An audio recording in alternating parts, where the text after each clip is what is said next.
Знаете ведь поговорку «Орел не охотится на мух». Так вот, Путин не орел и даже не муха. Путин – моль. Причем не та моль, что грызет шубу, а та, что шарахается от света и прячется в щелях. Он не стратег, не лидер, не властелин красных кнопок.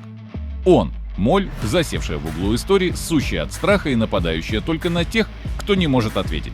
Он не воюет с НАТО, он воюет с 18-летней девочкой, поющей песни Нойза и Монеточки на улице. Он не боится армии США, он боится 78-летнего дедушки с маленьким значком «Мир Украине». Он не сдерживает мировую агрессию, он сдерживает свободу слова, музыку и будущее своей же страны. Потому что настоящая угроза для режима – это не ракета, это здравый смысл. Ну а ты на утилизаторе реальности. Здесь мы говорим прямо и не очень-то сдерживаем себя в риторике. Так, что если кто-то загнал страну в пропасть и при этом лезет к микрофону с рассказами о духовных скрепах, мы этого кого-то точно здесь утилизируем. С огоньком. Поехали. Когда-то в этой стране мечтали запускать ракеты, открывать стартапы и строить будущее. Сегодня мечтают не получить повестку, не попасть под статью и получить визу. Власть, которая боялась утечки информации, получила утечку умов в промышленных масштабах. С 2022 года страну покинули сотни тысяч айтишников, ученых, врачей, студентов. Почти 1 миллион человек, у которых была голова на плечах и хотя бы один загранпаспорт. А кто остался? Те, кто может доносить, но не создавать. Кто может разрушать, но не строить. И знаешь, в чем ирония? Путин сам себе яму вырыл. Он же хотел сильную экономику, суверенные технологии, импортозамещение, а в итоге сам себя импортозаместил на китайский ширпотреб, северокорейские микросхемы и карманную пресс-службу. Теперь каждый второй молодой специалист – это бывший гражданин России, который где-нибудь в Лос-Анджелесе, Токио или Берлине пишет код, открывает кофейню или пишет диссертацию о том, почему Путин такой долбоеб. Это не эмиграция, это эвакуация. Эвакуация из страны, которую эта моль сожрала изнутри. Он говорит, борется с фашизмом, а на деле сражается с детьми и стариками, потому что только перед ними он еще может казаться сильным. Вот тебе реальная история. Диана Логинова, 18 лет, поет на улице песни Нойза. И Монеточки. Никаких лозунгов, никаких протестов, просто девочка с гитарой. Что делает режим? Возбуждает дело о дискредитации армии. 2 протокола. Потому что, сука, в песнях упоминается война. А еще какой-то абстрактный дед и не менее абстрактное озеро. Война, о которой молчат телеканалы, но за упоминание которой тебя штрафуют как за убийство. А теперь контраст.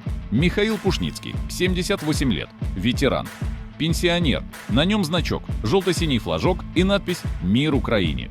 Не лозунг, не мегафон, просто значок. Что делает полиция? Арестовывает, судит. 30 тысяч рублей штрафа. Дед за мир, значит враг народа. Ветеран для режима стал опаснее танка.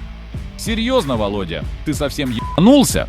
Ты ссышь так сильно, что гоняешься за школьницами и стариками. Ты настолько в панике, что тебя пугает значок.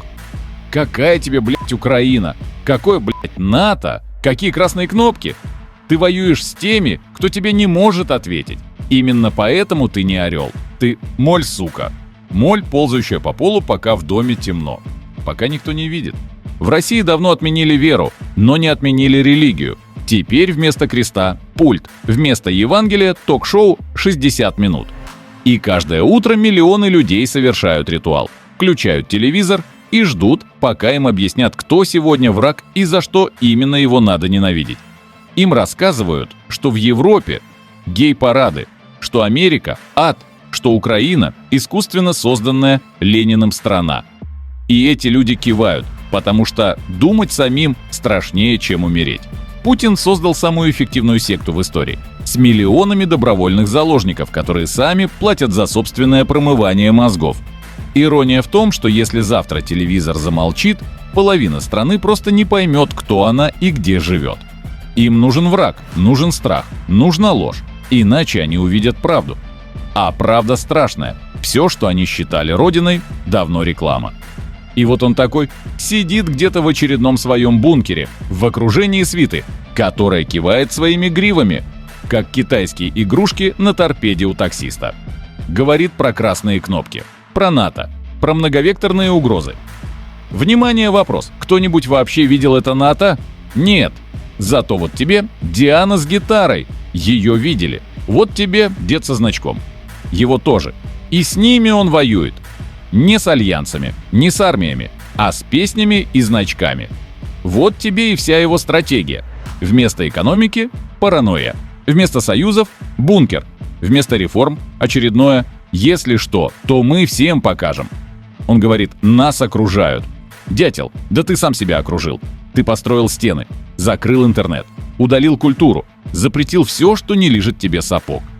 Ты и есть эта бешеная крыса, загнанная в угол. Шипящая, плюющаяся, но уже ни на кого не способная броситься. Ты не угроза, ты симптом конца. Апофеоз самодурства. Крысы бегут с корабля, а ты просто сидишь в углу этого корабля и грезишь, что он все еще плывет. Но, вот тебе спойлер, он не плывет, он тонет. И ты вместе с ним. Он мечтал стать Петром Первым, а стал запахом старой формы и пожелтевших газет. Хотел войти в историю, вошел в уголовное дело. Хотел вечности, стал мемом. Бледной, трусливой молью, как его называли еще в КГБ. Сидит в шкафу истории и грызет подкладку у страны, которую сам и превратил в нафталиновую кладовку. Его имя теперь не вдохновляет. Оно вызывает судороги презрения. И самое ироничное, он действительно чего-то добился. Он создал страну, где все боятся, молчат, ненавидят и мечтают уехать. И он таки ведь победил. Да, он победил будущее. Тупо сжег его на несколько поколений вперед. Но забыл, что без будущего не выживет и сам.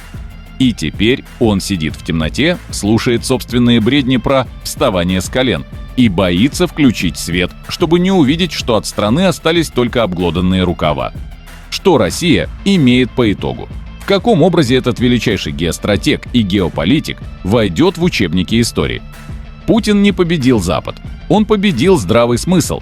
Он превратил страну в кладовку, где пыль, страх и портреты – единственное, что осталось от великой державы.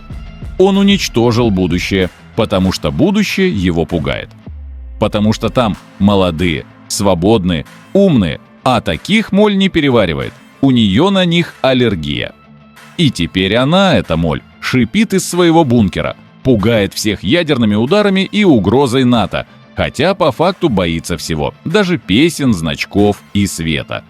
И может быть, кто-то еще делает вид, что ей верит, но все остальные уже просто устали и открыли окно. Если ты досмотрел до этого момента, значит ты уже опасен. Опасен для системы, для пропаганды, для любого долбоеба, который боится правды. Потому что ты думаешь. Так что не будь безразличным, поставь лайк, подпишись и скинь этот ролик тому, кто до сих пор верит, что все не так однозначно. Пусть тоже чешется. А если возникнет желание закинуть пару монет на развитие канала, в описании будут все ссылки и реквизиты. Ну а у меня все. До встречи на утилизаторе реальности. Впереди у нас еще много интересных выпусков.